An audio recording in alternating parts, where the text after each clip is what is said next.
Muito boa noite, caríssimos telespectadores e internautas que nos acompanham neste momento a partir não apenas da TMT Posição 17, como também pelas plataformas digitais, como é o caso do YouTube, na página FTV Live cá da nossa emissora. Estamos cá para mais um debate político, onde apresentamos 4 painelistas de peso que vão nos permitir analisar os diversos temas que têm marcado a atualidade nacional, não apenas no dia de hoje, como também ao longo das restantes semanas que ainda temos para este ano de 2025. Continue connosco para nos acompanhar e saber então qual é a opinião dos nossos painelistas para esta noite de sexta-feira. Começo então por saudar o caríssimo Kevin, para que saúde também os nossos caríssimos telespectadores e internautas para esta noite e apresente o seu ponto prévio, caso tenha algum.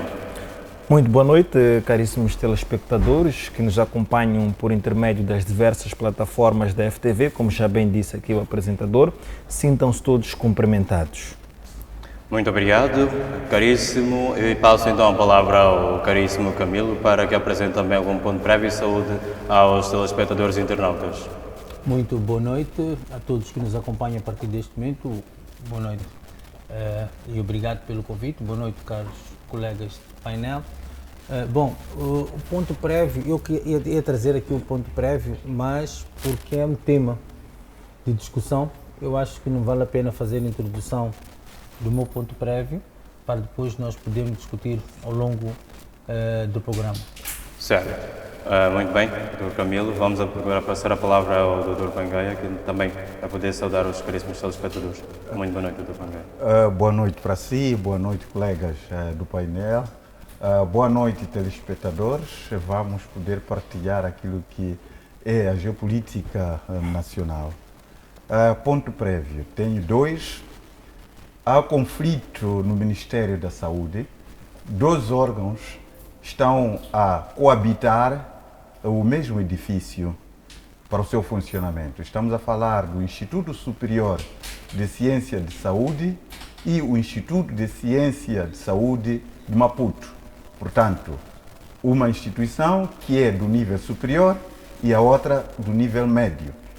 O Instituto Superior de Ciência de Saúde, ele foi criado numa tentativa de poder garantir quadros junto do próprio Ministério. Mas na altura já existia o Instituto de Ciência de Saúde.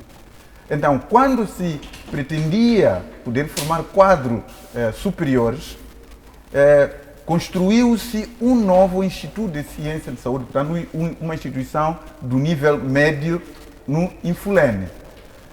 E, em contrapartida, depois da construção daquele estabelecimento, deveria-se fazer a transferência dos estudantes da própria instituição do nível médio para Infulene e dar lugar ao funcionamento do Instituto de Ciência de Saúde, tanto ao nível superior. No entanto, o Instituto de Ciência de Saúde do nível médio não aceitou retirar-se das instalações e manteve-se lá no mesmo edifício.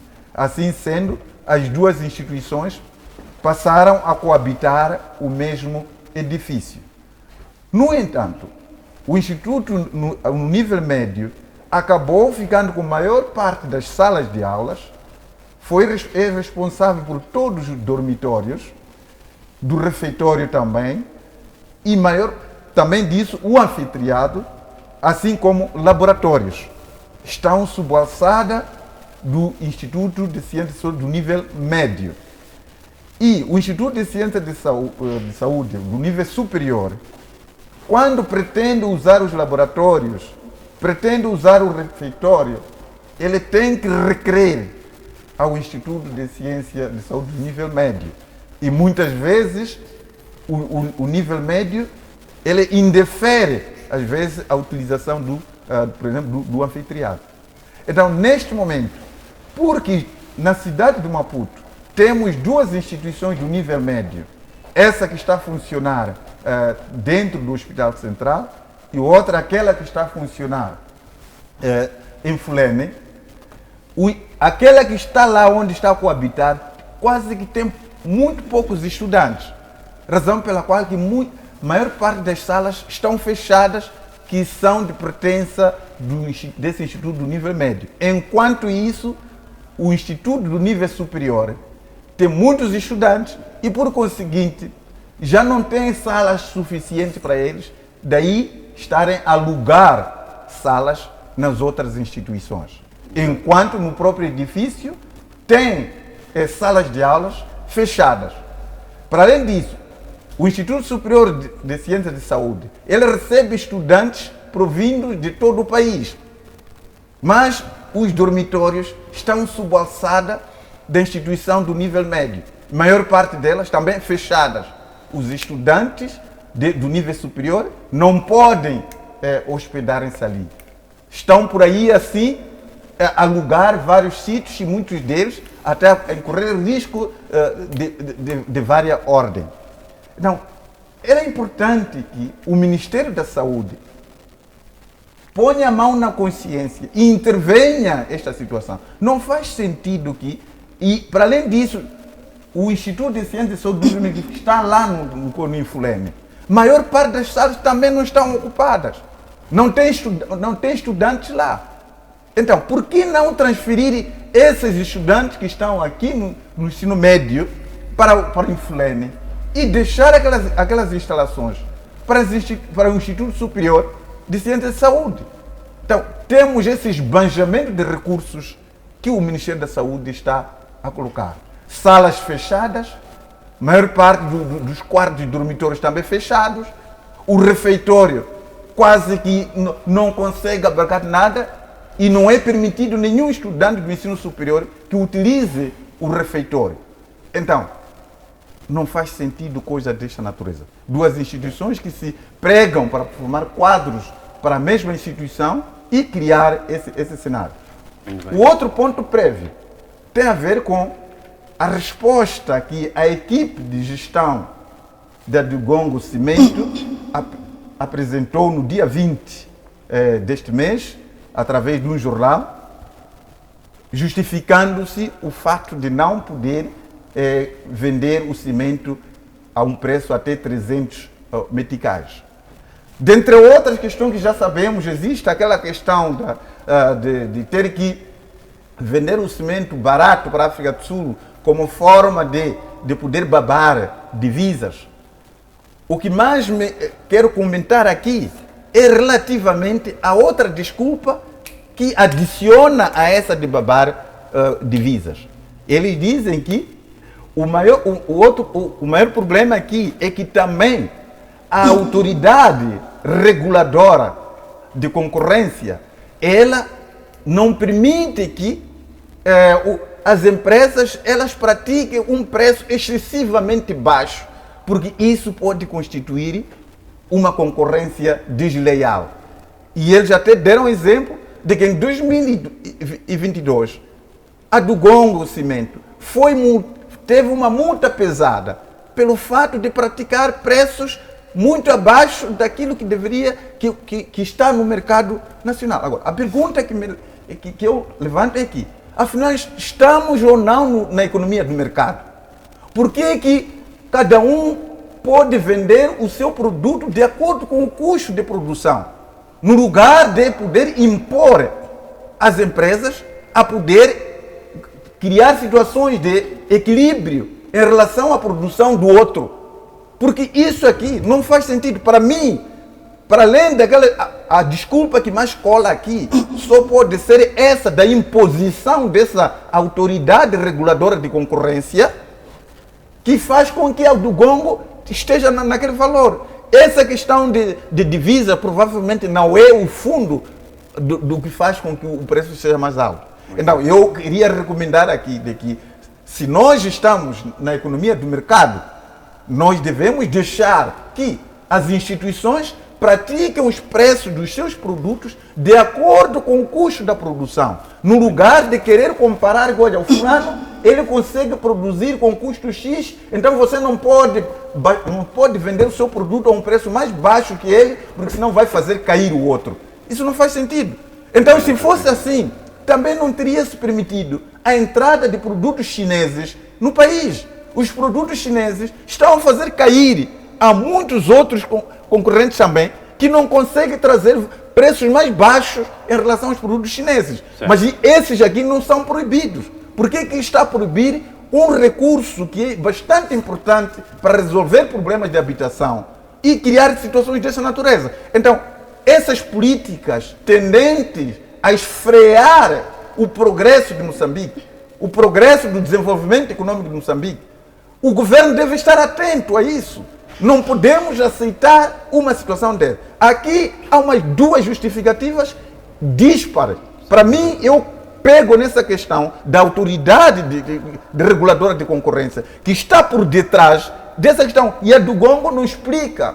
Depois daquela multa, quando eles praticavam aquele preço mais baixo, o que fez com que ele subisse o preço? Tudo bem, doutor. Então, é nesse sentido em que, extremamente preocupado com o cenário, vamos resolver o problema dos jovens de habitação. E o cimento é o produto essencial para ajudar o governo a poder sair do cenário em que os jovens se encontram. Certo, certo. Muitíssimo obrigado. Não sei se posso abrir um parênteses aqui. Sim, muito brevemente, para podermos ceder a palavra. Querem discutir o ponto breve? Não. Ah, Até ok. ia reforçar o o teu problema é antecipar as coisas. Já te disse que quando ficas calado não entra mosca na tua boca. Então, tu tens que ficar aprender a ouvir. É muito importante. E tu és docente. Não, o que eu queria dizer era o seguinte, a questão do Gongo, por exemplo, em que uma das justificativas por o cimento estar um pouquinho relativamente barato na África do Sul. Eles compram granel na do Gongo, mas o ensacamento é na África do Sul. Enquanto que a do Gongo tem que comprar os sacos para fazer o empacotamento da do Gongo. Daí que encarece um pouquinho a questão do preço de cimento. Apesar de eu também achar que é uma justificativa tipo água em cima do pato, né? Mas pronto, acho que a do Gongo tem que rever esta política e dentro daquilo que são as políticas do governo, uma das políticas impactantes que o governo pode estar é esta negociação para baixa do preço do cimento. Agora, o que eu queria, quando eu pedi esta questão do coisa, faz-me agora recordar que esta semana a IATA acabou por caçar, digamos, aquilo que é, não sei se é anular, a IATA é a Associação Internacional das Companhias Aéreas, não é? Onde as companhias aéreas têm que pagar uma taxa e suspendeu, isto é que é o termo certo, suspendeu a coisa da LAM. Participação da LAM. E eu procurei saber, e por isso é que até fugiu um pouco, eu procurei saber da LAM qual era o problema da suspensão da LAM no coisa. Então eles explicaram que a venda dos bilhetes através das agências de viagens estão canalizadas no valor, todo o valor para a IATA, não é? E estas canalizam para as companhias aéreas. Mas também explicam aqui alguém da nossa companhia de bandeira, companhia aérea de bandeira, que existem muitos fornecedores na cadeia de fornecimento das companhias aéreas que preferem fazer cobranças através da IATA, até assegurar o recebimento em dólares. Sucede que quando o recebimento são superiores às cobranças, a IATA envia o remanescente. Se a fatura da prestação de serviço for superior aos recebimentos, a empresa deve enviar o valor à IATA. Neste caso, a LAM justifica que, com a escassez do dólar no mercado interno, as linhas aéreas de Moçambique viram-se numa situação em que não conseguiam pagar a IATA. E acho que é um dos temas que nós falámos aqui na semana passada, não é? E neste caso concreto, a LAM tem meticais para poder fazer pagamento, mas a contrapartida em dólar é que era complicado de fazer, mas no entanto o que aconteceu é que por causa deste atraso no pagamento houve este banimento às linhas aéreas de Moçambique, mas garantiram que a LAM conseguiu pagar a dívida e está na fase de a IATA tem um prazo de reavaliação para poder levantar esta suspensão, não é? E que para que se regresse à Câmara de Compensação. Portanto, só para assegurar que a Companhia Aérea de Moçambique já pagou e está à espera só que agora que se levante a suspensão, mas no entanto isto não implica que haja, porque já foi feito o pagamento, não implica que haja, segundo assegurou uma fonte, que não impossibilita que as companhias aéreas de Moçambique atuem dentro daquilo que foi o normal. Exato. Muitíssimo obrigado, Camilo, a apresentar então aquele esclarecimento não apenas sobre o Dugongo, como também as linhas aéreas e a relação que tem com a IATA, mas agora passo a palavra ao caríssimo Mulungu para nos trazer também algum cumprimento aos telespectadores e internautas que nos veem e ouvem neste momento e algum ponto prévio que tenha para esta noite. Boa noite a si, Luís, aos colegas do painel. A saudação se estende para quem nos acompanha a partir de casa. Estamos cá para discutir em torno do cenário político nacional. Olha, eu tinha um ponto prévio, mas por uma questão de gestão de tempo, só vou comentar uns segundos a questão do Dr. Panay. Eu acho que o erro da Dugongo neste cenário todo é trazer uma explicação técnica. Eles deviam trazer uma explicação que toda a gente conseguisse, de facto, compreender. Porque o que está a acontecer com a Dugongo, este fenômeno é normal na economia, é o famoso dumping. Isto é muito normal. Mas para quem não compreende nada de economia como eu, fica difícil, de facto, entender essas expressões técnicas que eles tentam rolar aí. O subsídio que o Camilo trouxe ele é um diferencial, mas também ainda não é cabal para compreendermos de facto se isto que a Dugongo está a fazer é aplicável ou não, ou se há esta possibilidade de reduzir ou manter o preço a nível em que está. Mas também temos que pegar o revendedor, este também tem uma meia-culpa nisso, porque pode estar a adquirir a um preço e a aplicar, se calhar, uma margem de lucros extremamente elevada. Então é preciso rever isso tudo, a partir da produtora até o revendedor. Muito bem. Olha, desculpe, talvez parece-me que o assunto não era para comentar, mas olha, nessa resposta que a equipe de gestão do Dugongo diz o seguinte, que os preços são rigorosamente monitorados pela autoridade reguladora da concorrência. Mas ainda diz que um preço excessivamente baixo pode ser considerado uma prática monopolista de concorrência desleal. E eles relembram que em 2022 a Dugongo recebeu uma multa pesada pela autoridade reguladora de concorrência, devido a preços considerados muito baixos. A minha irritação vem aqui. Está aqui. Essa explicação técnica está a referir, ok, pode existir. Mas por que a autoridade reguladora tem que penalizar aquele que pratica preço excessivamente baixo? Por quê? Até porque o preço não é só para Dugongo, é para todos os segmentos. É para todos. Então por que razão que essa autoridade controla excessivamente e até penaliza aquele que for a praticar preço excessivamente baixo? Se a produção dele permite-lhe praticar um preço baixo, por que tem que ser penalizado? Eu me irrito nisto. É visível, é visível. Não pode acontecer isso, senão estamos numa economia do mercado. Está a obrigar a um indivíduo que tem uma produção a baixo custo, como os produtos chineses, a dizer que tem que levantar para evitar que a semente de Moçambique, por exemplo, não caia. É exatamente essa explicação que nós podemos ter. Então por que não mandam fechar os produtos chineses a entrarem aqui? Nós até, a nossa própria indústria nacional, fechou precisamente por um dos casos é esse, porque a nossa produção era mais cara em relação àquilo que vinha. Hoje, quando vamos ver o frango nacional e comparativamente ao frango importado, acabamos vendo que o frango nacional, na maioria das vezes, está a um custo mais elevado em relação ao frango importado.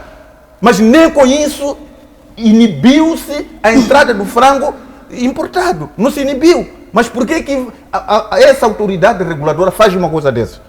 E depois, o governo não consegue notar que essa é uma política para cada vez mais descredibilizar o governo, para cada vez mais os jovens poderem estar nessa penúria da falta de habitação. Não era o cimento que deveria ser penalizado numa altura em que estamos numa situação de habitação, todo mundo está a reclamar a questão da habitação e deixar esses senhores a fazer isso. Porque eles em algum momento tentaram justificar de uma maneira para não ter culpa, não sei lá com quem, e depois, no fim do seu relatório, apresenta isso aqui. Logo a partida, para quem é um cidadão atento, percebe que o preço que está a praticar é uma imposição da autoridade reguladora de concorrência. Certo. Então, Mas, vamos então. desculpa só, Sim. tem um outro ponto. A do Gongo, ao fazer isso, também viola um outro dispositivo. Só está a me fugir aqui o dispositivo, porque todas as entidades produtoras, elas não podem aplicar uma margem de lucro a 100% do custo de produção. Então, ela fazendo isso para satisfazer esses requisitos dessa entidade, sim, ela acaba violando também um outro dispositivo. Se não faz isso, recebe multa. Não é isso Eles, em não 2022, estão a dizer aqui. Que diz assim, relembrando que em 2022, a do Gongo recebeu uma pesada multa da autoridade reguladora de concorrência. Sim, Como é que eles vão poder pisar isso? Para poder voltar a pagar multa? Não é isso que estamos a dizer. Estamos a dizer que a do Gongo, a fazer essa redução, esse aumento do preço, Por influência. Dessa entidade, também está a atropelar um dispositivo. A respeito da legislação local. Ele está a violar porque a legislação local lhe obriga a pisar. Quem é do Gongo para poder rejeitar aquilo que a legislação diz? E o que acontece se a do Gongo recusa? Não pode recusar. Se recusa, recebe multa, como recebeu em 2022. Ela não pode recusar. Ou fecha, se ver que efetivamente eu não posso. Doutor Pangai, essa fonte que lhe deu mostrou a multa. Olha, como? Não se lembra, todo mundo soube da multa do Gongo, não soube? Eu não. Em 2022, não soube? Na altura em que começou a vender do Gongo o cimento, qual era o custo? Todo mundo soube disso. Mas, doutor Pangai, eu acho que aqui é assim, temos que fazer um trabalho. É isso que estamos a dizer. Nós estamos contra o que o doutor Pangai está a trazer. Sim. Mas você está a perceber? Nós não estamos contra aquilo Nós que o estamos Dr. a Pangai está a subsidiar. trazer. Estamos a subsidiar tudo o que o doutor Pangai está a trazer. Sim. Em prol daquilo que é o consumidor final. Sim. Está a perceber? É isso que nós estamos aqui a tentar dizer. É que se a do Gongo, neste caso, acabou por ceder aquilo que é a pressão dessa entidade, não é? E teve que aumentar o preço. Primeiro, está a violar um dispositivo que não sabemos qual é o artigo que está a violar. Porque a ser assim, a do Gongo também tem que ser responsabilizada face este aumento que está a fazer. Está a perceber? É isso que estamos aqui a tentar trazer. Sim. 2, temos que perceber também da do Gongo, e tanto como a outra empresa concorrente, por que é que a do Gongo tem que se fazer comparada a preço de venda, né, aos fornecedores, a uma entidade que já está aqui há muito tempo. Se essa entidade não está confortável por causa da matéria-prima, etc, etc, a concorrência é isto mesmo, fecha as portas. Ou também baixa, ou vai à busca da matéria-prima onde a do Gongo vai buscar. Isto aqui é a tal economia de mercado, a tal concorrência, é exatamente isto. Isso, sim. É isto. Então não faz sentido que a do Gongo tenha que se acomodar ao preço de uma empresa, porque a tal empresa não quer baixar o preço. Não faz sentido. Muito bem. Sim. Desculpa, eu só quero dar a fonte. Não, para qualquer um que queira apanhar Nós o estamos a relatório. ligar, Só os telespectadores também podem. A fonte esse relatório, essa resposta, está na revista Ponto a Ponto, da quinta-feira passada, dia 20 de fevereiro neste 2025. Pode entrar nessa revista, vão encontrar a resposta da do Gongo. A do Gongo, ela não pode ser penalizada porque ela está dentro de um país, está a respeitar uma legislação do país, porque ela tentou fazer o contrário daquilo que querer praticar os preços de acordo com a sua produção e foi multada. E por conseguinte foi obrigada a poder equilibrar o preço do mercado, que é através daquilo que essa autoridade impõe no país. É uma imposição de uma autoridade do país. E que qualquer um que queira praticar um preço excessivamente baixo é penalizado, é considerado que esteja a praticar uma concorrência desleal, como aconteceu com a mesma empresa em 2022. Então, neste caso, não podemos em nenhum momento culpar a do Gongo. Não podemos culpar a do Gongo. Quem é culpado de tudo isso é a tal autoridade. Mas eu penso que podemos avançar uma Sim, vez que era podemos. um ponto prévio apenas. Sim, o doutor não tinha algo a dizer. acredito, Sim, muito não, eu brevemente. queria dizer ao Dr. Pangai que se calhar nós temos que levantar o custo de produção da Dugongo, cada 50 quilos, e também a despesa operacional. E depois vamos fazer o mesmo com a Sementes de Moçambique, fazer uma comparação. Se calhar é que nós nem sabemos qual é a venda na Dugongo, qual é o preço que ela estabeleceu para vender ao revendedor dentro da própria Dugongo. Tínhamos que saber, para perceber esse 480 que oscila, porque nós vemos os preços no revendedor final. Lá há uma oscilação, o preço não é estável. Então, essa entidade reguladora, ela está a regular que preço? Do revendedor ou do produtor? É isso que temos que perceber. Muito Aliás, isto aqui até vai de encontro ao tema que nós temos aqui, Exato. por causa da questão em que a população reivindica que os preços dos produtos de primeira necessidade baixem. Então, aí está mais um trabalho para essa entidade de... Como chama a entidade? A autoridade reguladora da concorrência. Autoridade reguladora da concorrência. Tem muito trabalho Sim. daqui para frente. Faça esta reivindicação popular de que se baixe o preço. Está aí trabalho que ele tem que fazer para que a população deixe de cobrar os privados, porque eu acho que tanto os privados quanto a população são as vítimas.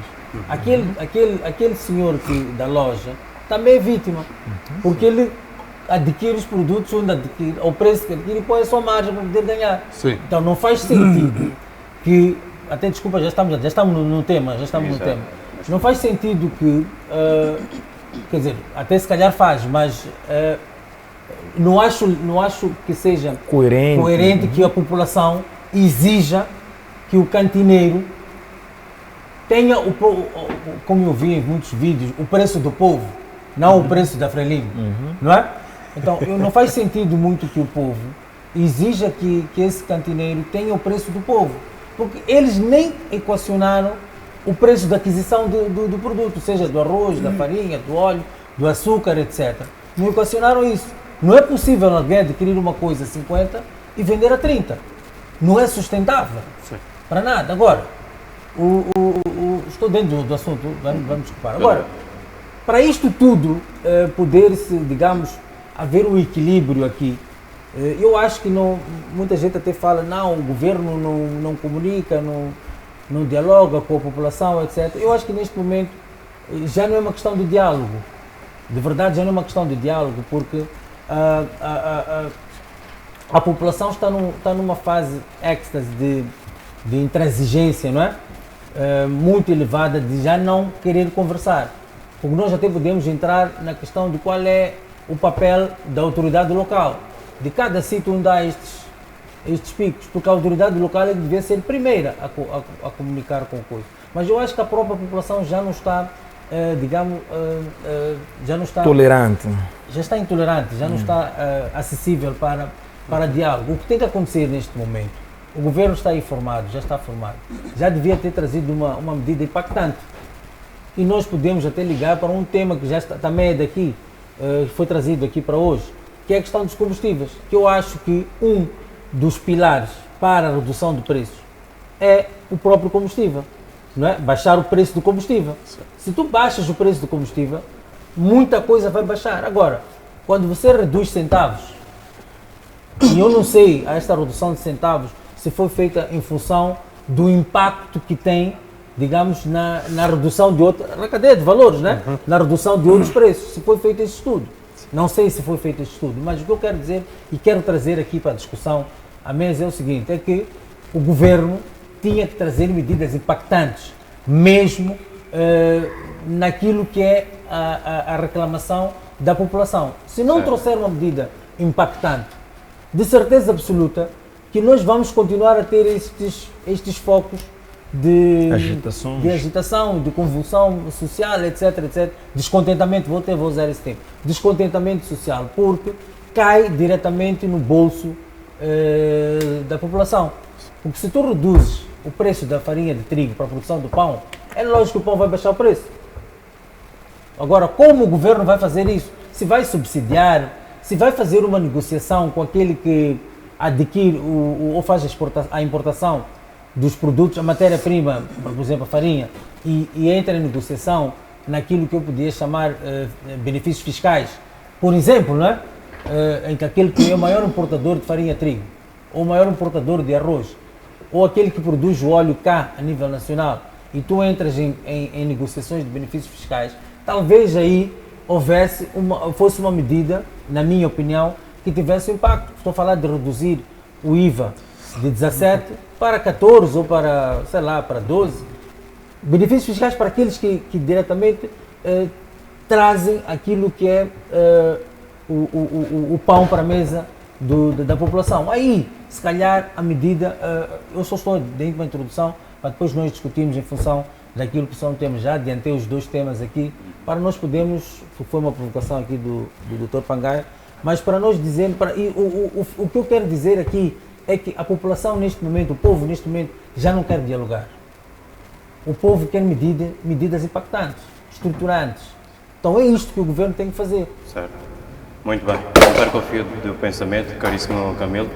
Voltamos para si, só vou mesmo apresentar o primeiro tema para os caríssimos telespectadores, que nós falamos agora sobre aquilo que é a redução dos preços de combustível a centavos, como também o anúncio do Fundo de Recuperação Empresarial, isto é para os empresários. O que eu quero saber do Dr. Camilo, que já deu uma introdução deste primeiro tema, é se esta medida é de fato concreta para aliviar o bolso do cidadão, seja ele um cidadão pacato ou até mesmo um empresário, ou serve apenas para acalmar os ânimos ou distrair a opinião pública.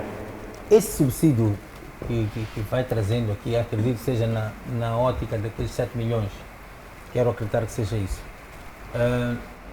Para mim, só vai ter um impacto no distrito onde é para coisa, se tu tiveres no distrito pessoas que tenham vontade de trabalhar. O que eu quero dizer com isto?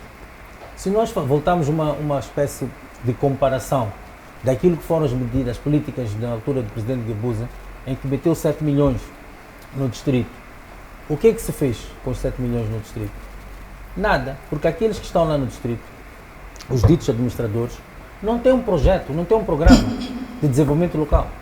Porque se tivesse um programa de desenvolvimento local, mesmo sem os 7 milhões, na minha ótica, aquele que vai administrar um território, que é o distrito, quando senta na cadeira de administrador distrital, tinha que apresentar um projeto, por mais que não tenha dinheiro, esperar o subsídio do Estado para os distritos, em vez dele ficar à espera do subsídio do Estado, do governo para o distrito, fazia um projeto local com os agentes econômicos, população local, etc.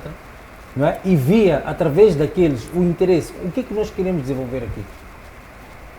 Então, e através daqueles que apresentavam um projeto, ele como administrador, apresentava um projeto para o distrito, reunia os agentes econômicos que houvessem no distrito, para juntos, enquanto esperam aquilo que é o subsídio do governo para os distritos, aplicasse. Agora, o que eu quero dizer, quando eu trago este exemplo, é para dizer que desde os 7 milhões do presidente Guebuza até agora que temos isto, se não trouxermos pessoas capazes para os distritos, pessoas que tenham um comprometimento com o povo, pessoas que tragam projetos concretos para desenvolvimento local, não vale a pena nós estamos a alocar este coisa, porque vão continuar as boladas, vão continuar a entregarem dinheiro a pessoas que não têm, digamos, estrutura para poder fazer o desenvolvimento local. O dinheiro vai entrar nos bolsos de quem seja local e que tenha uma pretensão de fazer o que quer que seja, aleatoriamente, se o administrador não tiver um programa. Porque o que interessa é você fazer o estudo do distrito, apresentar um programa, abrir um concurso público para aquilo que está no teu programa. Agora, se for para, não, eu quero abrir um aviário, eu quero abrir não sei o que, isso não funciona. Não funciona assim. Muito bem, no que diz respeito à redução dos preços dos combustíveis em centavos, o que é que tem a dizer? É uma medida para distrair o cidadão, a opinião pública, ou então é algo de fato concreto? Isto é como tu, quando sentes uma dor de cabeça e não sabes o que é, tomas um paracetamol, né? para aliviar a tua dor de cabeça. Mas dia seguinte voltas a ter a dor de cabeça e voltas a tomar outro paracetamol. É um pouquinho disto, porque é aquilo que eu disse no princípio, para a redução destes centavos, não é? Nós devemos fazer um estudo que tem, por isso tem que ter impacto a redução do preço, tem que ter um impacto, e quando tu não tens, eu não vejo um impacto nenhum, podem fazer contas que quiserem, não vejo esse impacto. Porquê? Porque na mesma altura em que sai esta medida do governo, vimos no jornal a publicação de uma adjudicação, né? De um concurso público para aquilo controle de qualidade do combustível, acho que era isso. Uma empresa que faz o controle de qualidade do combustível na entrada da terminal, em que estava lá 3 bilhões, ou seja, um valor um valor astronómico, com muitos números. A minha questão é, Moçambique, no mundo existem 16 empresas que vendem combustível para o mundo. Moçambique compra o combustível na última empresa, na 16ª empresa, que o combustível dessa 16ª não tem a qualidade da primeira, nem da segunda, nem da terceira, nem da 10ª. Não sei se fácil perceber. Qual é o controle de qualidade que nós estamos a querer fazer? Se tu já estás a comprar um combustível que precisa de aditivo para chegar a um nível satisfatório, não é, de consumo, tens que pôr um aditivo. Para que tu tens essa empresa? Para controlar o aditivo? O combustível a gente já sabe qual é a qualidade que tem. Qual é o objetivo? Se nós formos a fazer as contas rápidas, a percentagem de ganho dessa empresa, se nós tirássemos essa empresa, esse valor que é atribuído a essa empresa por litro, por controle, porque o valor pago é por litro. Se nós tirássemos essa empresa a controlar este combustível, aí a redução era impactante. Tudo bem. Está a perceber? Então, Certo. para mim, o que eu acho que as taxas que estão lá no preço do combustível é que são um problema. Certo. Então é isso que nós temos que rever. É isto que o governo devia trazer. Olha, para o combustível estar a este preço, existe esta taxa, explicar. Talvez aí nós possamos estar descansados. Agora, enquanto não tivermos essa informação e olharmos para aquilo que é a redução que o governo está a trazer e que, na minha ótica, não tem um impacto significativo naquilo que é que todo mundo reclama, os camionistas, os transportadores, neste caso, para a produção disto e daquilo, reduzir centavos não tem nenhum impacto para a redução do preço. Certo. Agora vou então entregar a palavra ao caríssimo Gume. O caríssimo Camilo esteve a defender que esta redução não tem um impacto em si muito significativo. Na sua visão, a redução do preço dos combustíveis, é importante clarificar, em centavos. Isto serve para aliviar o bolso do cidadão ou então é mesmo uma estratégia para desviar aquela que é a opinião pública? Falando também sobre o anúncio sobre a redução, ou melhor, o anúncio sobre o plano de recuperação empresarial. Ok, muito obrigado pela palavra e quero cumprimentar mais uma vez o telespectador que só agora sintonizou a FTV. Em primeiro lugar, dizer que eu acho que esta redução, de certa forma, como dizem nas nossas ruas, é um insulto. É um insulto por quê? Porque nós hoje em dia estamos num cenário econômico em que nem a nossa moeda de 50 centavos tem utilidade mais. Já não serve para nada, nossa moeda de 50 centavos, porque já não usas para nada hoje em dia. Tanto é que está a ser retirada de circulação. E acho que até já concluíram esse projeto de retirada da moeda de 50 centavos de circulação. E tu reduzires o combustível em 43 centavos, não estás a fazer nada, absolutamente nada.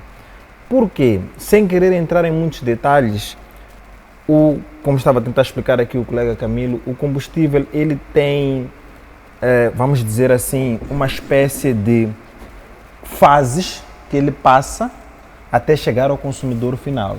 Uma das fases é essa que o colega Camilo estava aqui a explicar, mas no decorrer destas fases, vamos dizer assim, Há taxas que são cobradas em cada uma dessas fases. Se eu vou controlar a qualidade, tem uma taxa. Se eu vou armazenar o combustível, também tem outra taxa. Se eu vou dividir o combustível ou distribuir o combustível, também tem outra taxa. E como consequência, quando chega no consumidor final, tem uma outra taxa também. E taxas essas estou a falar não é somente preço do combustível, não é somente o preço que pagamos para controlar a qualidade ou não. Naquele preço que a gente paga, por exemplo, na empresa ou na entidade que vai controlar a qualidade, lá também tem um IVA. Só a título de exemplo, lá também tem um IVA. Depois, quando vai para o armazenista, também tem um IVA. Quando chega no consumidor final, também já tem um IVA. Então, este produto é como se nós vendêssemos a mesma garrafa com água 3, 4 vezes, e nessas 3, 4 vezes que a gente vende, tem taxa de IVA sobre esse produto. Vamos assim dizer. E acaba influenciando de forma significativa naquilo que é o preço. Final. E isso não é, sim, no preço final. Isto não é segredo para ninguém. Não há segredo nenhum aqui. Nós sabemos que se nós temos uma entidade A que controla a qualidade, tudo aquilo que aquela entidade cobra tem lá uma taxa de IVA. Isto não é segredo para ninguém. E o mesmo acontece para o combustível. Assim como também para o diesel, no caso, para ser bem concreto também. Então, isto para dizer o quê? Que essa redução, no fim do dia, como o colega Camilo dizia, não tem impacto nenhum. Não significa nada, porque eu acredito que qualquer cidadão está, do mesmo jeito que até hoje estávamos a pagar 86, não deu nada. Continuaríamos a pagar 86 tranquilo, apesar de estar a reclamar. Porque de 85,25 para 86 é alguma coisa que são esses 43 centavos. Não há... Quer dizer, o que eu faço com 43 centavos? Eu não faço nada. Então, é nessa perspectiva que nós temos que medir os impactos dessas decisões. Por quê? Porque se eu tiro 50 centavos, tiro um metical e eu depois pergunto o que este cidadão vai fazer com o metical, então não tem nenhum impacto. Digo isto porque, já para entrar nesta questão que me fez do Fundo de Recuperação Empresarial ou Econômica, é importante esclarecermos alguns pontos aqui, porque às vezes usamos termos bonitos e não deixamos claro o que significam aqueles termos, para que servem aquelas coisas. O que é a economia? A economia nada mais, nada menos é do que um conjunto de leis que impulsionam a produção num certo país ou num certo local, a acumulação de riquezas que vieram dessa produção e a posterior a distribuição dessas riquezas. Eu pergunto, como é que o Presidente da República pretende recuperar este setor empresarial, que a CTA alega que mais ou menos 40% dos empresários sofreram drasticamente com essas manifestações? Como é que o Presidente pretende aliviar, sendo que não deixou claro neste fundo quanto é que está disponível para isso? Que leis serão aplicadas para impulsionar a reprodução dessas empresas que sofreram? Porque tem empresários que queimaram as suas lojas, saquearam todas as suas lojas, tem empresários que viram-se da noite para o dia a ir para o zero, sem contar aqueles que sofreram danos ligeiros em torno dessas manifestações. Tiveram uma ou outra loja partida, mas não foram um todo ao zero.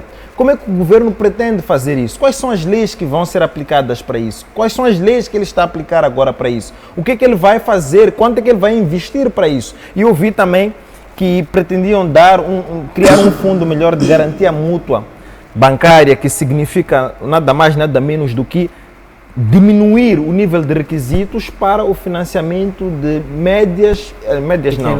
pequenas e médias empresas, não é? Mas eu pergunto, este fundo também é de quanto?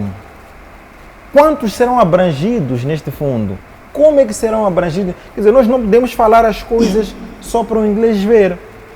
Como o colega Camilo estava a dizer, hoje o povo está muito intolerante. A sociedade moçambicana hoje em dia já não é a mesma de setembro de 2024. O povo que nós tínhamos em setembro de 2024 já não é o mesmo que temos hoje em fevereiro de 2025. Então, não está nada claro aqui. Eu penso que isto é uma forma também de ganhar tempo para ver se talvez ele organiza-se melhor ou para ver se ele acalma os ânimos para poder ter cabeça para se organizar, porque talvez as manifestações estão a atrapalhar isso também. Mas eu penso que não há nada de concreto que o presidente Chapo fez. Acredito que sim, seja para distrair a opinião pública ou talvez para provar uma incompetência existente no presidente Chapo. Por quê? Porque não é possível que nesses todos os dias de governação que ele tem, a gente não tenha nada ainda significativo. Um país que está a arder em chamas. E eu não falo por conta de manifestações apenas, mas falo por conta de empresários também que são raptados, pessoas que, de pequeno e médio porte que estavam a investir em Moçambique, mas estão a perder esses investimentos. Quer dizer, o país está a descer ladeira abaixo, no precipício, e não está a acontecer nada de concreto. Tu estás a ver uma criança a cair e tu não estás a fazer nada enquanto podes fazer alguma coisa. Nem estás a tentar estender a mão. Então, neste momento, eu penso que não está a acontecer nada no governo, não está a acontecer nada no país que visa mitigar esta situação que nós estamos a viver. E esta situação é catastrófica. Como eu dizia ainda hoje, em um almoço com alguém, que este cenário, por exemplo, de empresários a serem sequestrados, nada mais é, nada menos é do que um tiro no pé no suposto fundo que dizem que querem criar para apoiar os empresários. Porque se um empresário, ainda que receba um investimento, depois tem que tirar daquele investimento para pagar o seu resgate, não fez nada. Não fez absolutamente nada. Então, são estas coisas que no fim do dia eu digo que não é possível. Nós estamos num cabaré, onde chamamos de país, e temos lá alguém que se diz presidente, mas não está a fazer nada, não está a acontecer nada. É inadmissível que em 30, 60 dias de governação já tenhamos 3 ou 4 sequestros no país. Então, o que é que este presidente está a fazer? O que é que este governo está a fazer? O que é que vai acontecer aqui de concreto? Porque, feliz ou infelizmente, nós sabemos que as coisas não mudam da noite para o dia. Isto é real. Mas daquilo que pode ser mudado, o que é que mudou no país? O que é que acabou no país? O que é que não mudou? Ou o que é que... Quer dizer, nós precisamos de coisas significativas para que a situação econômica, a situação social, sobretudo a situação política também do país, possa voltar à sua normalidade ou demonstrar mudanças e melhorias significativas, porque até então não há nada. E nós vamos ficar aqui, só mesmo para terminar, a discutir questões relacionadas a preço de tomate, a preço de cebola, a preço de batata, mas, quer dizer, temos muita coisa ainda para discutir neste país. Exato. No tocante até mesmo à educação, no tocante até mesmo ao avanço, ao progresso. Mas ainda estamos a discutir preço de tomate, estamos a discutir preço de açúcar. Não é possível. Como eu disse também numa outra oportunidade, acho que foi aqui mesmo, que não é possível que o país ainda esteja vendo um cenário em que uma cerveja é mais barata que 1 quilo de açúcar. Muito bem. Então, é preciso ser revisto isto. Exato. Caríssimo Gune, a lamentar a questão dos preços de produtos essenciais e passo então a palavra ao Dr. Pangaia para responder a mesma pergunta colocada aos painelistas. Estas medidas, não apenas do Fundo de Recuperação Empresarial, mas também a redução do preço do combustível em alguns centavos. Como é que olha? Serve para distrair a opinião pública ou então é uma medida concreta que é mesmo para aliviar o bolso do cidadão? Sim, é o seguinte, é preciso que o país repense nas suas próprias possibilidades. Não estamos a tirar a colaboração com os outros países. O país deve se empenhar naquilo que sabe fazer. Agricultura, turismo, pesca, são áreas que o país ele não precisa de tanto investimento assim para poder trazer uma produtividade que paulatinamente vai começar a ser autônomo nisso. Nessa questão da redução do custo de vida, só é possível se o país encontrar políticas para melhorar a produtividade do próprio país. Quando se fala desse fundo de recuperação empresarial, provavelmente seja essa a via que pode, de alguma forma, trazer uma indicação clara de o país ser autônomo de definir os seus próprios preços. Enquanto o país for consumidor, como é hoje, ele vai ter que depender, essencialmente, por aquilo que os outros definem os seus produtos que vendem ao país. Então, é nesse contexto em que essa possibilidade de a redução dos combustíveis a 0,43 a 43 centavos Para um cidadão, por exemplo, que vai abastecer a sua viatura, não vai fazer sentido nenhum. Se calhar, para aquele que compra combustíveis em quantidades industriais, esses centavos multiplicados por milhares de litros de combustível, talvez aí pode ter algum significado. Então, sobre o cidadão pacato, isso não tem nenhum impacto. Ao nível do mercado, do utilizador singular para a questão das viaturas, para a questão esse aí não tem nenhuma significância. Pior é que não temos neste momento a maior parte dos agricultores. Poderíamos dizer que se calhar os agricultores lá, através da utilização das máquinas, vão precisar de quantidades industriais de combustível, mas maior parte das empresas agrícolas já não existem, razão pela qual estamos a importar farinha, estamos ainda a comprar feijão da África do Sul, com toda a possibilidade de nós termos esses produtos aqui. Então, mas outro fator aqui é o problema da proliferação dos órgãos criados no Ministério para poder controlar o mesmo produto. Razão pela qual esse produto é taxado N vezes para conseguir suportar os custos de funcionamento de tais órgãos criados para controlar o mesmo produto. Há dias atrás eu estava a falar, por exemplo, de 9 órgãos criados para controlar a questão da produção e o abastecimento de água. E o que propõe? Então, numa situação dessas, reformas institucionais devem decorrer ao nível dos ministérios.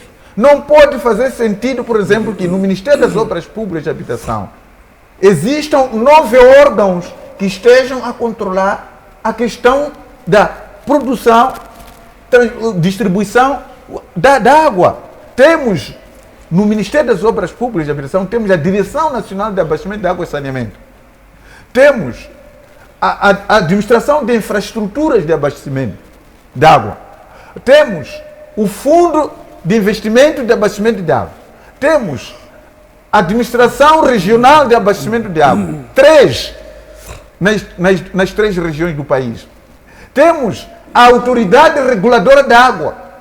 Então, estamos aqui num total de 9 instituições que estão simplesmente dedicadas à questão da água.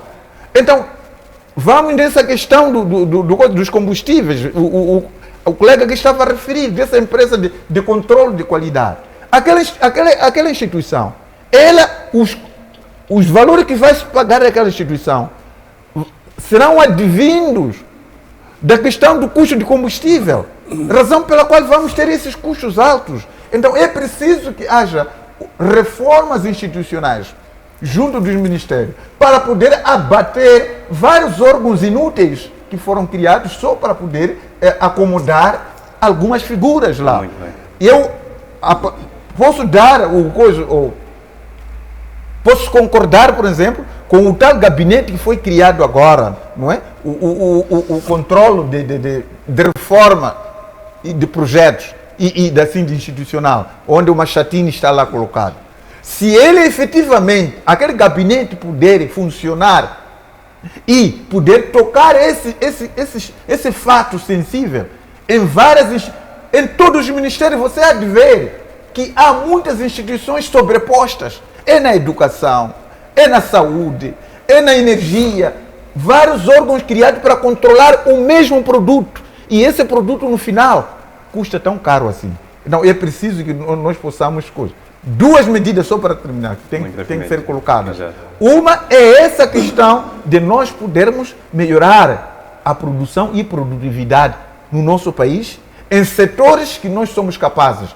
Quais são? Agricultura, pesca, turismo. São áreas essenciais que nós podemos aproveitar e melhorar a nossa qualidade de vida. Segundo elemento é essa questão da reforma institucional. Abater vários órgãos que foram criados desnecessariamente só para encarecer a vida. Estava a falar agora no meu ponto prévio, aquilo que está acontecendo no Ministério da Saúde. 2 instituições estão a pelejar por um edifício, enquanto temos um outro edifício quase vazio. Nesse mesmo edifício estamos a ver estudantes a se alugar salas quando o mesmo edifício tem salas de aulas. Temos refeitório os estudantes estão a se alimentar nas barracas.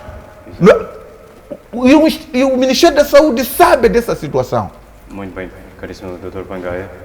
Vamos então dar a palavra ao caríssimo Dr. Mulungu para nos trazer a mesma visão, não é, que tem em relação a este tema sobre a redução dos preços de combustível em alguns centavos, como também a criação do Fundo de Recuperação Empresarial. Como é que olha para estas duas medidas?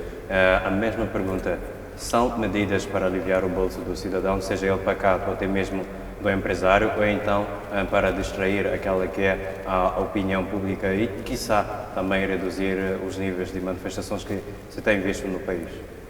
Bem, eu acho que aí depende muitas das vezes daquilo que é o ponto de vista de cada um. Se formos a observar, dentro dessa alteração do pressário dos combustíveis, o petróleo caseiro é que sofreu uma redução, digamos assim, considerável.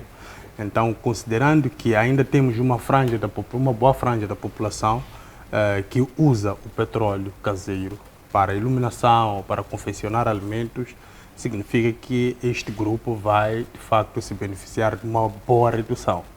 Mas, num outro ponto de vista, nós esperávamos que o combustível, que é o motor da economia, que é, de facto, o diesel, sofresse uma boa redução. E é este combustível, que de todos eles, tem sofrido a questão de teste de qualidade por parte da empresa que o Camilo mencionou. Então, o que nós estamos a ver aqui é que esta empresa de teste de qualidade, ela ganha mais neste processo em relação ao revendedor final, ou seja, as bombas de combustível. Ele ganha por litro 20 meticais. Então, se ganha por litro 20 meticais, então começa a alterar o padrão de preço a partir do porto de Maputo. Então, o produto sai para o consumo, ele já com um preço elevado. Então, este processo tudo faz com que nós tenhamos estes preços de 91 que foi reduzido para 96, se a memória não me atrasou. Então, devia ser revisto isso. Ou o Estado faz per si só a questão de teste de qualidade do diesel, ou começa a rever estes preços que estas empresas todas que servem de parasitas, que todas elas querem sugar do Estado e o Estado prejudicar o seu cidadão, fazer com que elas reduzam, de facto, os preços para se aplicar um preço minimamente aceitável ou um preço ajustável àquilo que é a capacidade de cada cidadão. Agora, a gasolina, ela é usada maioritariamente por pessoas que fazem seu trabalho com a sua viatura pessoal, etc.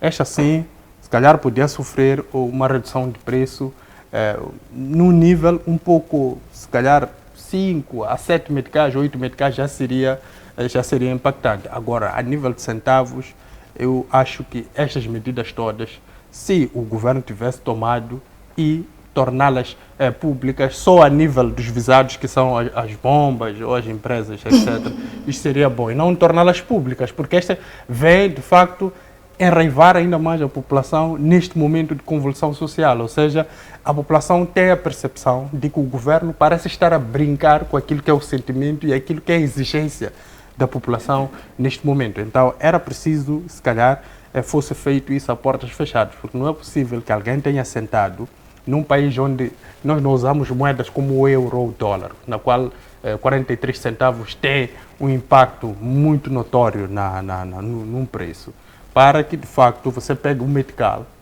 e altere 43 centavos num cenário onde 50 centavos já não tem utilidade nenhuma. E um metical também, hoje em dia, não compra um rebuçado numa banca, na rua.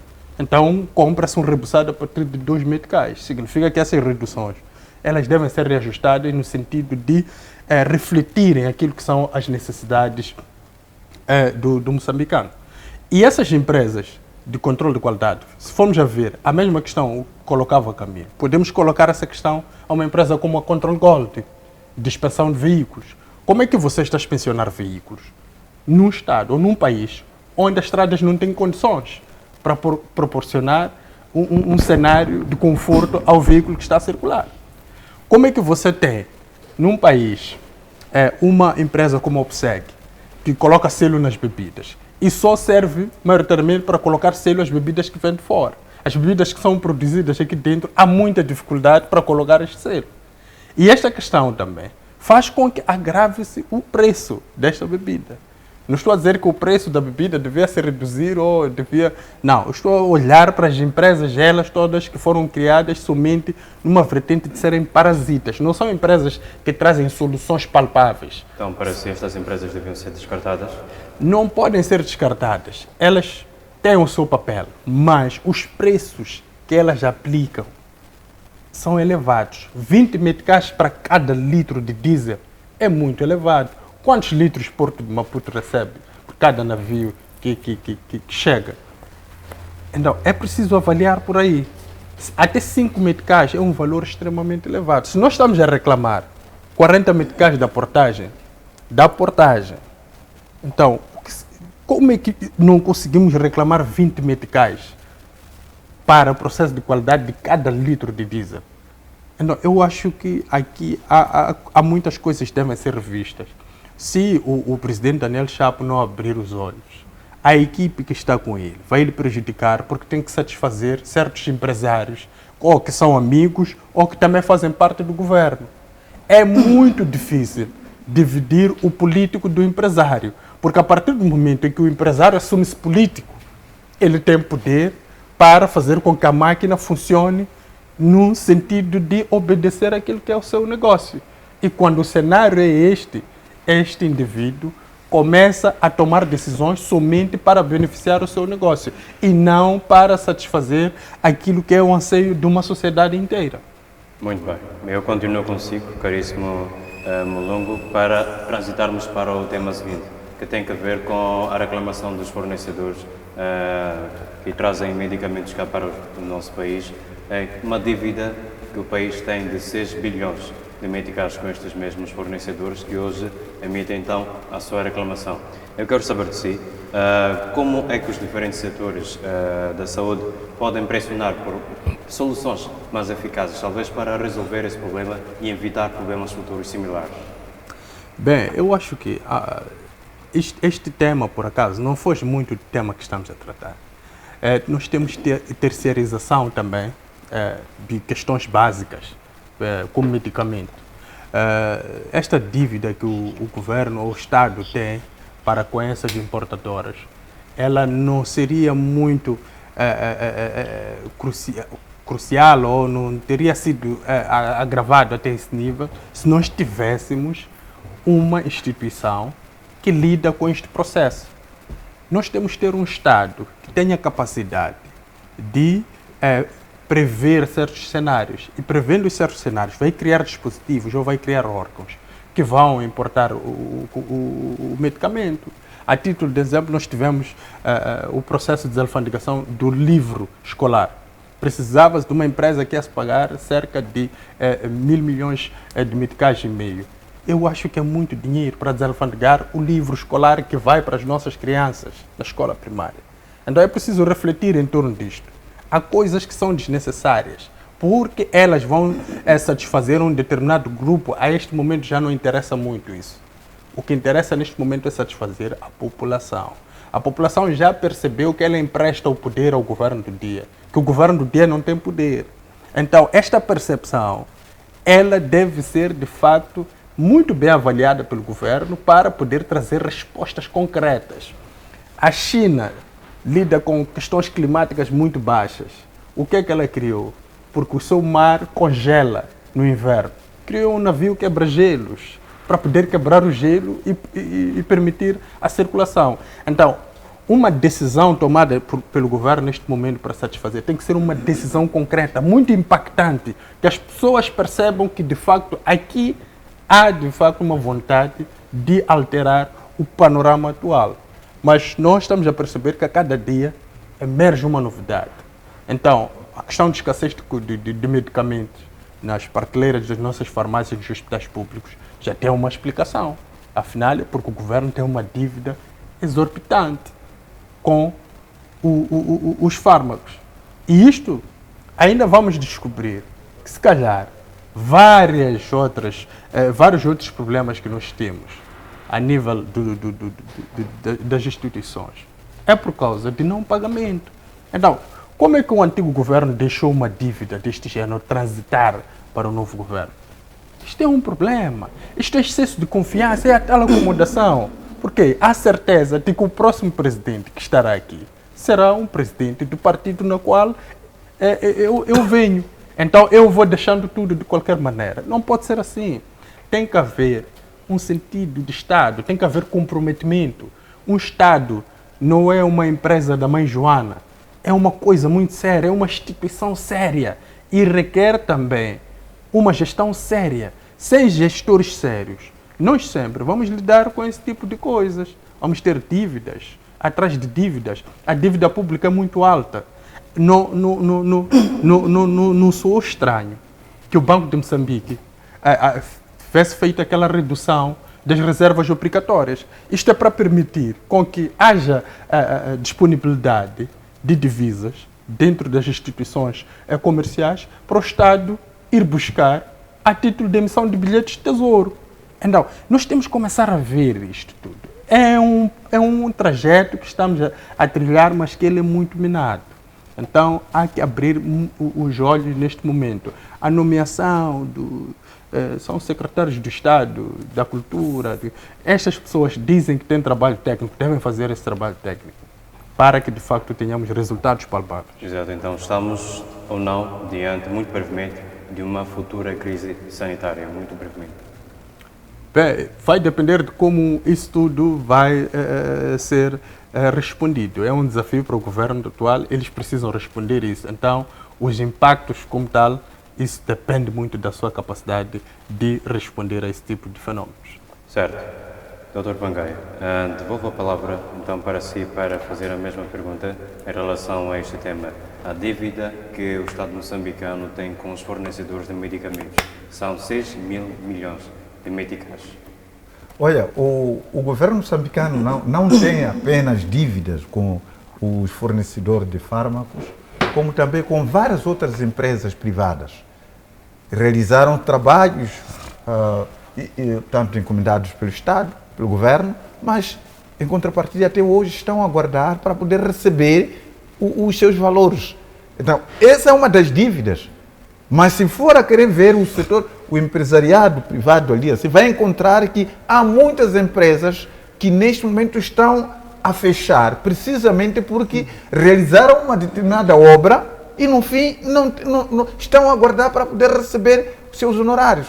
Então, numa situação dessas, mas olha, o que está a impactar tudo isso é aquela questão que nós referimos no tema anterior. Vários órgãos criados para controlar o mesmo setor. É exatamente isso. E temos muita gente que está a usufruir de salários, benefícios, de várias outras coisas, a controlar o mesmo setor. Isso temos no âmbito da economia, assim como no âmbito da política. Há dias nós estávamos a discutir aqui em relação aos membros das Assembleias Provinciais. No total, 857 membros das Assembleias Provinciais, que cada um deles vai receber o erário público. Adicionado aos 250 deputados da Assembleia da República, temos 1.187 pessoas que vão estar a receber pelo erário público, que se diz para representar os interesses da sociedade, essa sociedade que reclama até que não tem farinha. Então, o que você espera numa situação de tantos improdutivos que vão estar a poder sugar o erário público, a sequestrar o imposto público para poder pagar esses improdutivos? Não faz sentido. E não há como nós podemos evoluir com uma situação dessas.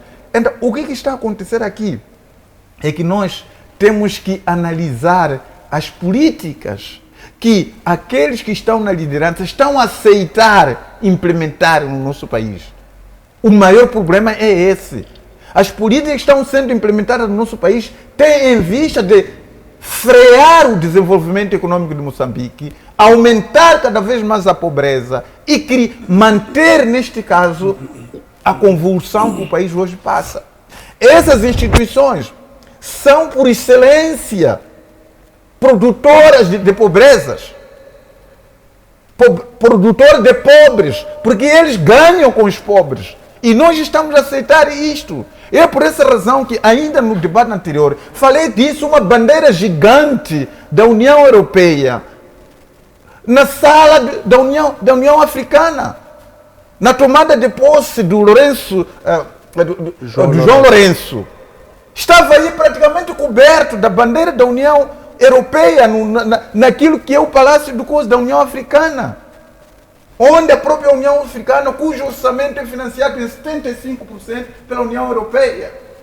E é essa União Europeia que está a ditar as nossas regras, as nossas políticas. Mas será que a estrutura que o país neste momento tem é sustentável com a economia que o país tem? Não!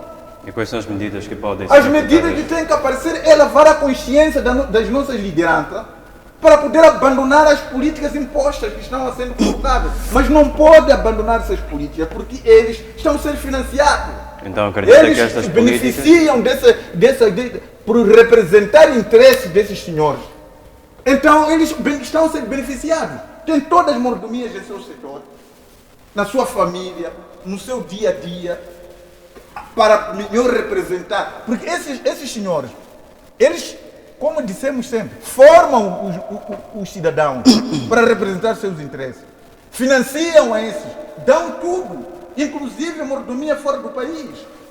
E a partir dali, concebem todas as políticas que eles vão ditar. Não há como nós podermos aceitar a estruturação do governo atual que nós temos, com várias instituições criadas a desempenhar quase as mesmas funções. O país, neste momento, eu já tinha proposto aqui, por exemplo, essa questão da parte política. Por que tanta gente como membros das Assembleias Provinciais? Tendo em conta a economia que o país tem. Se nós queremos manter as Assembleias Provinciais, então que se reduza no mínimo o número. Porque qual é o que ganho que o país trouxe no mandato anterior com as Assembleias Provinciais? E hoje, o ganho que nós tivemos são as reclamações em todas as províncias. Muito então, bem, esses membros das Assembleias Provinciais, o que estavam a fazer? O que eles trabalharam para os seus representantes? Para que eles se sintam com uma melhor qualidade de vida. Então, se nós tivemos as Assembleias Provinciais, por que essas Assembleias Provinciais foram criadas para poder criar a questão da melhoria da qualidade de vida da população daquela província? Mas hoje nós temos um descontentamento desgeneralizado de todo o país. O que fizeram as Assembleias Provinciais? Muito bem, vamos passar a palavra para o caríssimo Gomes para responder à pergunta neste mesmo contexto da dívida desses 1.000 milhões de meticais aos fornecedores de medicamentos para o setor da saúde. Esta situação pode levar a uma crise sanitária para o nosso país futuramente? Bem, na verdade já estamos numa crise sanitária, porque a partir do momento que o cidadão vai ao hospital, tem um péssimo atendimento, quando tem atendimento, não tem atendimento em determinados momentos, há certos exames que não fazemos aqui em Moçambique. Depois, daqueles exames que podemos fazer aqui em Moçambique, há vezes que não podemos fazê-los porque o hospital às 11 horas já não recebe ninguém novo. Então, nós já estamos a ver uma crise sanitária. E digo isto por quê? Porque a partir do momento que também eu vou à farmácia do hospital e só me dão um paracetamol, eu não tenho como ter, vamos lá dizer assim, uma segurança no que diz respeito à sanidade, quer seja mental, quer seja física e outro tipo de sanidade que tiver, desse cidadão. Por quê? Porque eu já presenciei um caso em que a minha própria mãe foi a um hospital público e quando chegou lá para ser atendida, queria fazer um exame rápido e era para fazer um exame de malária e disseram que não tinham como fazer um exame de malária, que eles não tinham ali os reagentes para fazer o exame, uma coisa assim, e tinha que fazer fora. Então, se nós chegarmos a este nível de não ter um exame de malária, nós já estamos numa crise sanitária. E isto para dizer o quê? Que, infelizmente, nós já chegamos nesta crise e, como dizia o Mulungu, a cada dia que passa estamos a descobrir só o porquê das coisas, vão saindo coisas novas, vamos descobrir, é por causa disto, é por causa daquilo, é por causa daquilo. E isto é que justifica apenas o porquê o país está como está, não é? Então, eu penso que, infelizmente, é muito triste, porque o Estado moçambicano consegue até dever um fornecedor de toner, consegue ficar com dívida com um fornecedor de material de escritório, então o que dizer de um fornecedor de medicamento? E isto é muito triste, é muito caótico, porque não é possível que um Estado esteja a dever da cabeça até a planta dos pés como o Estado moçambicano. Então, na sua visão, muito brevemente, quais políticas ou medidas podem ser aplicadas para que esse problema não se agrave? Olha, uma das primeiras políticas que eu acho que deveria ser aplicada mesmo de verdade é começar-se a trabalhar a sério e para o benefício do povo. Por quê? Porque neste momento, posso até dizer, dos últimos 10 anos para cá, não se trabalha para o povo. Trabalha-se para meter dinheiro nos bolsos de algumas pessoas e não necessariamente melhorar a vida do povo. E para não alongar até a minha intervenção, porque é uma moda aqui no nosso programa termos intervenções bem longas e muitas das vezes complexas, que até deve dificultar o cidadão que está em casa de perceber o que estamos a falar. É muito importante com que o governo invista de forma séria na saúde, na educação e na segurança. Por quê? Porque nós não podemos viver um cenário onde esses 3 pilares, na minha opinião, encontram-se deficientes. Por quê? Porque se nós conseguimos ter um cenário onde devemos medicamento, o que dizer então de carteiras para as escolas, o que dizer então dessas empresas que eu estive aqui a mencionar, que fornecem material de escritório a algumas divisões do Estado? Eu tenho alguns clientes da minha empresa que trabalham com o Estado e vivem reclamando do Estado. Vivem reclamando de forma extraordinária do Estado, outros até demoram nas suas faturas para comigo por conta disso. E é um pouco chato. Eu penso que é um pouco chato, é um pouco caótico quando a gente chega nesses níveis. Então, é muito importante que o Estado invista nesses 3 setores. Já falei em outras oportunidades o que significa este investimento. E só para não ter uma intervenção longa mesmo, não vou voltar a repetir, mas precisamos começar a trabalhar não como slogan ou não em slogans, mas sim no que diz respeito à melhoria da mudança da vida do povo moçambicano. Exato, muitíssimo obrigado, Gomes. Vou agora para caríssimo Camilo para responder a mesma pergunta ou talvez ainda outra sobre este problema da dívida de 6 mil milhões, assim que é, aos fornecedores. Quais medidas é que podem ser aplicadas para que esse problema não se agrave? Mas também quero saber o que pode ser feito para se pressionar por soluções mais eficazes. Bom, eu acho que o governo adotou a política de terceirizar serviços para poder criar um alívio a próprias instituições de Estado. Só que acabou por criar parasitas, tanto como empresas que fornecem serviços, como uma cadeia toda, desde as UGEIs, etc., que acabam por criar estes problemas todos que nós acabamos por verificar. Foi uma política boa do Estado para poder aliviar, não estar sob sua responsabilidade de aquisição. Estou a falar especificamente do Ministério da Saúde, depois podemos fazer uma analogia em relação às outras instituições. Mas o Ministério da Saúde adotou essa política, o governo adotou essa política para que aliviasse um pouco aquilo que é o próprio trabalho das próprias instituições de Estado. Acontece que as pessoas que estão à frente desses processos é que acabaram por comprometer um pouco destes processos e sufocando o governo, porque se nós formos a ver, o Estado como o Estado sempre sobreviveu quando fazia aquisições diretas. A indústria farmacêutica, por exemplo, neste caso o Ministério da Saúde, e sempre resolveu os seus problemas, enquanto não tinha intermediários no meio a negociar, empresas, a vir, etc., e sempre resolveu esses problemas. Então nós temos que ver que as políticas que o governo adotou para a aquisição de coisas não surtiu o efeito desejado. Então já devia ter sido, digamos, eliminado este processo. O governo devia fazer aquisições diretas. Agora, outra coisa que nós temos que perceber, a indústria farmacêutica é uma indústria muito agressiva, não é? E se essas empresas terceirizadas pelo Estado tivessem interesse e também um comprometimento com o povo e com o Estado, iam trazer melhor preço para o Estado, não é? Eu, pronto, sei muito pouco, mas leio muito em relação àquilo que anda nas indústrias farmacêuticas. É como tudo. Existem medicamentos até genéricos, que são muito mais baratos. São até feitos na Índia, etc. São muito mais baratos, têm a mesma eficácia. Não é? Então, se essas empresas, ao invés de estarem preocupadas, primeiro com elas, e depois até se calhar são chantageadas por estes grupos de pessoas que andam ali no meio, até a adjudicação desta empresa, para poder ir a esses valores e o próprio Estado ficar sufocado. Porque nós, muitas das vezes, até acabamos por culpar o Estado. Mas o Estado é feito por pessoas. Agora, existe uma coisa que não existe neste Estado, neste governo, que é a responsabilização, que é o controle, a monitoria, como se costuma dizer, destes processos todos. E isso acaba também por prejudicar o próprio Estado.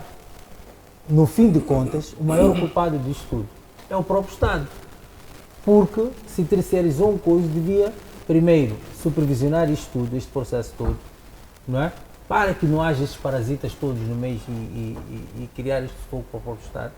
E se descobrir esse tipo de situações, penalizar. Penalizações severas, isto havia de acabar. O nível de corrupção no nosso país é muito elevado por causa destes serviços terceirizados. Dentro das instituições públicas criou-se cartéis, autênticos cartéis, para poder triplicar, quadruplicar o preço de um produto para o Estado. Não é? Se o Estado fizesse aquisições diretas, sem intermediários, sem nada, como sempre fez, certeza absoluta que esses produtos não eram assim feitos. Agora, de quem é a culpa? A culpa, efetivamente, de quem está à frente desses processos. Estava a falar do Ministério da Saúde. O ministro tem a obrigatoriedade de andar atrás dessas coisas. E como é que deve haver a responsabilização, havendo culpados?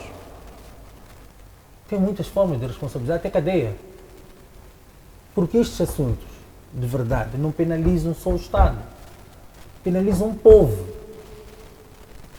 Põe em causa aquilo que é a soberania do Estado. Você, quando está nesta pública, com este tipo de processos a nível internacional, é complicado. Essas pessoas não têm responsabilidade nenhuma. Nem têm aquilo que eu chamaria de compromisso de cidadão, a moçambicanidade. Você vestir a bandeira, a camisola do teu país. Eles não têm essa sensibilidade. Por isso é que eu estou a dizer que em um mês de governação, este governo já devia ter dado amostras de medidas estruturantes. Uma das medidas estruturantes que eu te chamaria a atenção a nível geral, estrutural do Estado mesmo, é a questão da responsabilização dos processos. Seja no Ministério, agora estamos a falar da Saúde, o Guno falou do Ministério da Educação, que é um ministério também problemático. E eu não quero perceber como é que você fez um ano 2024 sem livro escolar. De que é a responsabilidade? Muito bem. Nós passamos por cima dos processos. Pomos o lixo embaixo do tapete. Não é? E não resolvemos os assuntos. Passamos para a fase seguinte. Estamos agora em finais de... meados quase de finais de fevereiro. As aulas já começaram há mais ou menos um mês. Tu não tens livro na escola. Não tens livro na escola. Vamos incorrer o mesmo risco do ano passado? Não. Vamos pôr um basta nisto. Tudo bem. Existem instituições que devem entrar em ação. A Procuradoria-Geral da República, através do Ministério Público, tem que entrar. Chama o Gabinete Anticorrupção, chama Cernic, chama quem quiser para fazer investigações. e responsabilizar, porque nós não podemos continuar com a mesma coisa. Isto é que é uma verdade. Chega de alimentarmos parasitas, como esteve a dizer o Mulungo, empresas parasitas. Muito bem. Muitíssimo obrigado, caríssimo Camilo. Nós estamos a fechar esta edição do nosso programa do debate político, mas não podemos fechar sem antes trazer aquelas que são as considerações finais dos nossos painelistas. E volto novamente para si, caríssimo Camilo. É melhor que começares de Tudo bem. Vou então para o caríssimo a questão é que Mulungo para trazer considerações finais. No entanto, em jeito de considerações finais, gostava que respondesse a uma pergunta de forma muito, mas muito breve para este terceiro tema. Não temos muito tempo para debruçar em relação a ele, mas tem que ver justamente com as soluções para os protestos em meio à vandalização. Como sabemos, no nosso país tem havido uma onda de protestos que levam inclusive à vandalização em diversos pontos. E o que se pretende saber, quais são então as soluções que propõem para encerrar esta mesma onda de vandalizações em 1 minuto, em jeito de considerações finais? A primeira solução é o diálogo. O governo não se pronuncia em relação às manifestações. Quando pronuncia-se em relação às manifestações, é para justificar algo que não está a possibilitar o governo implementar por conta das manifestações. Então, é preciso se pronunciar em torno das manifestações. Cabe ao governo trazer as causas claras das manifestações, porque o governo tem o poder de ir à busca desse tipo de informação. Nós sempre podemos achar que as manifestações têm como causa a questão do custo de vida. Mas o governo pode ter outra percepção, de que se calhar há algo por detrás. Há pessoas que têm como interesse desestabilizar o Estado. Então isso é preciso elementos e para tal é preciso diálogo, é preciso ações concretas. Então não é só ficar sempre a usar este elemento como justificativo. Muito bem, considerações finais deixadas. Caríssimo Dr. Mulungo, desculpe, Dr. Pangaia, considerações finais respondendo à mesma pergunta neste terceiro tema, que já fechamos o nosso programa. Quais soluções, muito brevemente, podem ser implementadas? As manifestações, elas não têm apenas uma única causa. O fato de tentarmos concentrar apenas no custo de vida é uma perda de tempo. Existe uma causa fundamental, que foi provocada pelo o Mazzini, o Dom Mazzini, da CNE, e a Lúcia Ribeiro, do Conselho Constitucional, por não ter a prerrogativa de poder anular as eleições e trazer resultados que convencesse o derrotado e aquele que ganhou as eleições. Então, as manifestações, custo de vida, porque há este problema, são vários pretextos que hão de aparecer, mas que no fundo o que está em causa aqui é o problema das eleições não terem sido livres, transparentes e justas, que não convenceram aos concorrentes. E essa razão que hoje vão encontrar vários motivos aqui para experimente lá reduzir o arroz, reduzir sei lá o que, se as manifestações vão parar. Muito bem. Então é preciso que neste momento se vá ao fundo pegar o dono dos manifestantes para conversar com ele, para ser esse mesmo dono dos manifestantes a falar com o seu pupilo a parar com as manifestações. Se isso não acontecer, teremos efetivamente esse cenário. Em relação a como nós neste momento, o que o governo deve poder proceder para reduzir o custo de vida? O que o governo aposte na produção, nos setores onde ele é capaz. Não anda a se distrair com petróleo e gás, que não tem capacidade de poder fazer isso. Vamos na agricultura, vamos na pesca, vamos no turismo, é onde o governo tem capacidade de poder proceder. Então, neste momento está-se a perder nesse sentido. Outra coisa é mesmo essa questão da reforma. Diminuir os órgãos existentes nos ministérios, para reduzir os gastos que o Ministério está a fazer. Para além disso, reduzir os inúteis nas assembleias. Nós estamos com muita gente que pura simplesmente se reúne talvez 1, 2 vezes por mês com salários churrudos que não trazem valor acrescentado para o corpo. Certo. Essa questão, por exemplo, a última recomendação aqui, o Ministério da Saúde deve resolver o problema de duas instituições, o Instituto Superior de Ciência de Saúde e o Instituto Médio de Ciência de Saúde de Maputo, que estão a coabitar na mesma instituição, onde o nível médio está a poder apoderar vários apartamentos sem utilizar, e o outro estar a alugar, a gastar o erário público sem necessidade. Então é recomendado o Ministério da Saúde a poder resolver essa questão. Aliás, a própria ministra Levi, primeira-ministra, ela deve intervir essa situação, certo, porque não Pangay. pode prevalecer isso. São outros gastos que nós estamos a ter. Muito bem. Dr. Mulunga e Dr. Pangay defendem o diálogo como uma das soluções para resolver esta questão das vandalizações. É o terceiro tema, muito brevemente, em um minuto, quais soluções propõe? Bem, eu, sinceramente, por mim, eu acho que o programa terminava depois que o Camilo falou, porque ele trouxe aqui de uma forma bem resumida o que eu estava a tentar dizer e muito bem colocado. Contudo, eu penso que as manifestações são o somatório de pequenos ou grandes problemas acumulados que hoje desaguaram no que nós estamos a ver. O Dr. Pangay dizia que tinha me chamado o dono dos manifestantes e eu não aguentei, soltei-me aqui em gargalhadas, mas é importante dizer que hoje em dia o Venâncio já nem está a mandar fazerem manifestações, mas ontem mesmo tivemos uma manifestação.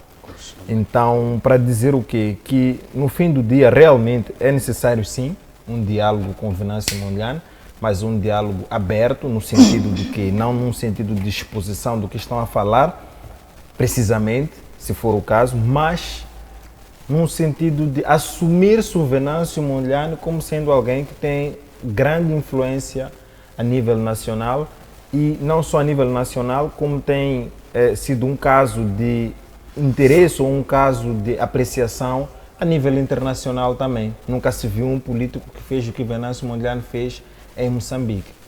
Agora, digo isto por quê?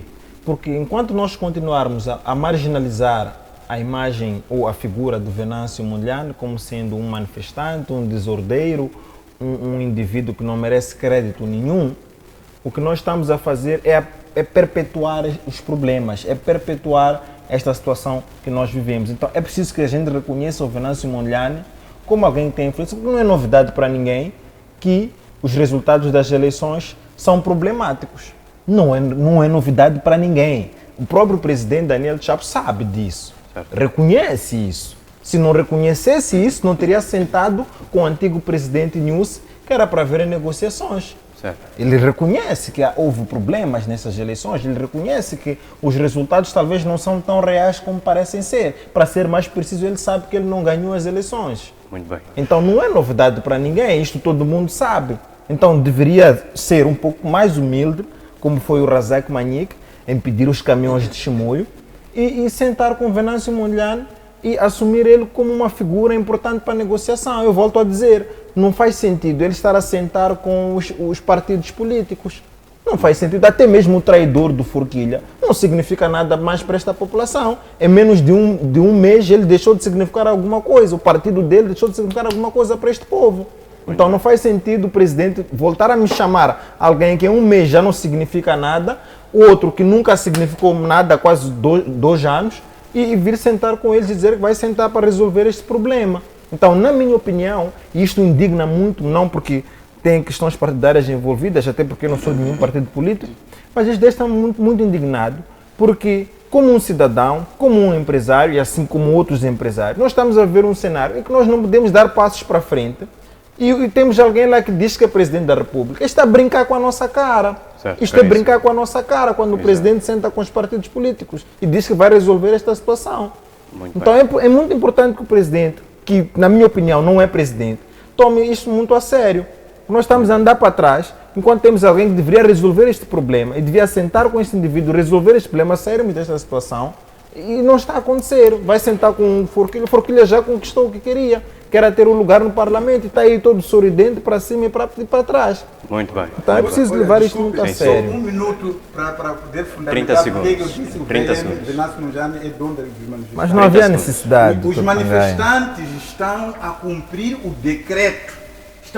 a tentar implementar o decreto do Venâncio Mondlane. Não, mas eu não E é por neguei essa isso, razão que eu doutor estou a dizer Pangaia. que Venâncio Mondlane, o dono dos manifestantes é o Venâncio Mondlane. Não, não porque esses que neguei estão a isso, manifestar, doutor Pangaia. esses estão, espera, mano, só para 30 concluir. segundos. Quando eu digo que devem sentar com o dono dos manifestantes, é que esses manifestantes estão à procura de implementar o decreto de Venâncio Mondlane. Então, há que conversar com esse, que é o dono do tal decreto, que esses manifestantes estão à procura de implementar, por Muito bem. ordem dele. Muito bem. Caríssimo Camilo, últimas considerações e respondendo brevemente a esta pergunta. Quais medidas podem ser aplicadas então para sair destas manifestações que levam também às vandalizações?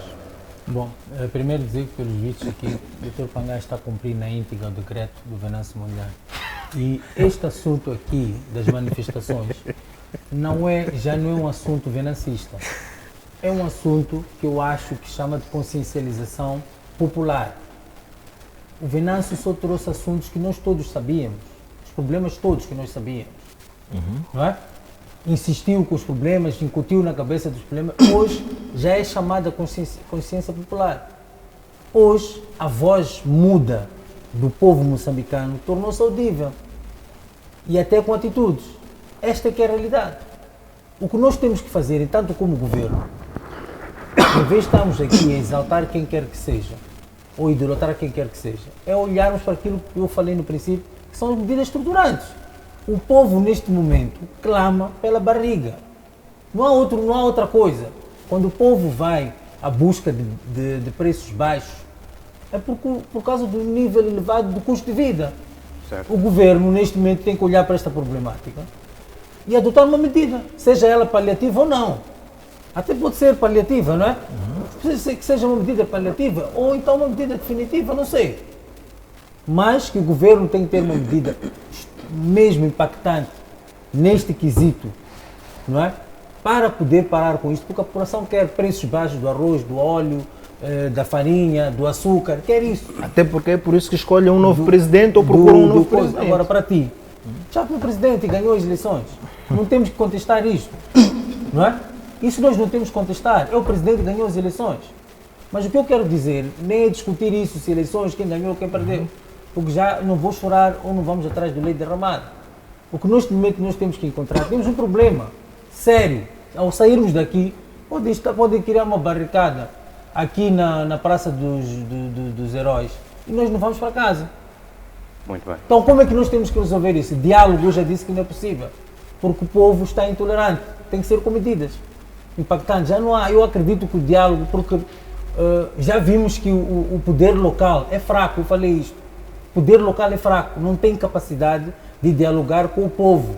Houve manifestação ontem no Benfica, se o poder local fosse um poder local que tivesse ajustado aquilo que são as preocupações do povo, chegava ali, conversava com aquele pessoal que estava ali a fechar a estrada nacional, né? E desobstruía aquilo tudo, mas não tem capacidade. Isso não é uma questão de polícia ou militares, é uma questão de que o poder local não tem autoridade sobre coisa. Então como é que você recupera isso? Muito obrigado. É com medidas impactantes. A insatisfação é generalizada. Já temos outra coisa que eu queria dizer. 30 segundos, por favor. 30 segundos mesmo. Uma medida que eu estive a ler há bocado, que o ministro Matomba adotou, por causa desta questão das empresas parasitas, havia uma empresa que imprimia as cartas de condução. E ele agora, como é que se diz? Deu uma orientação para que seja o próprio INATO a imprimir as cartas de condução, para reduzir o preço das cartas de condução. Isto tudo é por causa estou a falar, levantei este assunto para consubstanciar tudo isto que nós estamos a falar aqui, de como é que a gente pode reduzir o preço, o problema do povo. Exato. Muitíssimo obrigado aos painelistas, são 4 aqueles que estiveram então a comentar sobre os temas que têm marcado a atualidade nacional cá no nosso país. E nós estamos então a encerrar esta edição, a única por sinal da semana para este dia de sexta-feira. Nós desejamos que o caríssimo telespectador tenha gostado deste debate, como também aprendido alguma coisa e de certa forma também contribuir aí em casa com alguma opinião que poderá mudar aquele que é o cenário, não apenas social, como também político e noutras esferas do nosso país para que haja então desenvolvimento. E nós voltamos para a próxima semana, sexta-feira, com mais debates, como também com outros painelistas ou até mesmo os de casa para então debatermos em relação àqueles que são os temas que têm marcado a atualidade na nossa nação. Para já desejamos que tenha um ótimo final de semana. Fique bem.